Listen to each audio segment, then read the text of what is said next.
আমি 185 নিয়ম অনুসারে বিধানসভা একটা নিন্দা প্রস্তাব জমা দিয়েছে। যেভাবে আমাদের দেশনায়ক স্বাধীনতা সংগ্রামের উজ্জ্বল জ্যোতিষ্ক, শুধু বাঙালি নয় দেশের গর্ব, নেতাজি সুভাষচন্দ্র বোসকে নিয়ে যেভাবে চরিত্র হনন করা হচ্ছে, বিভিন্ন টিপ্পনী কাটা হচ্ছে, তার মৃত্যু নিয়ে বিতর্ক তৈরি করা হচ্ছে, সে নাকি তাকে তার সমালোচনা করতে করতে এমন জায়গায় পৌঁছাচ্ছে তাকে দেশদ্রোহী বলে দিচ্ছে।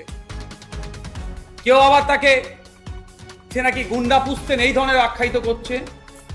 এবং সোশ্যাল মিডিয়ায় যেটা দেখছি, তার ছবিকে নিয়ে বিকৃতি করে, এআই এর সহযোগিতা নিয়ে বা ফর্জ করে, এডিট করে যাচ্ছে তাই করছে।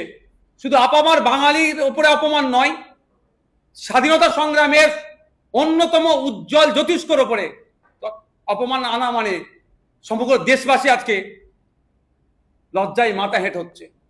কিন্তু আমরা একটা জিনিস দেখছি, পশ্চিমবাংলা সরকার বলুন, দেশের সরকার বলুন, প্রশাসন বলুন, অদ্ভুতভাবে নিশ্চুপ থেকে যাচ্ছে। এই নীরবতা কবে তারা ভাঙবে, কবে ভাঙবে বলতে পারবো না।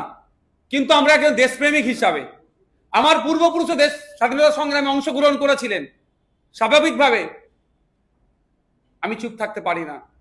তাই গণতান্ত্রিক প্রক্রিয়ায় যে পদগুলো আছে তার অন্যতম একটি পদ হচ্ছে অগস্ট হাউস অর্থাৎ বিধানসভার। এই বিধানসভার মধ্যে যাতে এই যে কথাবার্তা যেগুলো বলেছেন নেতাজি সম্পর্কে, এটাকে নিন্দা জানিয়ে প্রস্তাব আসুক, তার প্রস্তাবটা আমি নিজে উত্থাপন করেছি।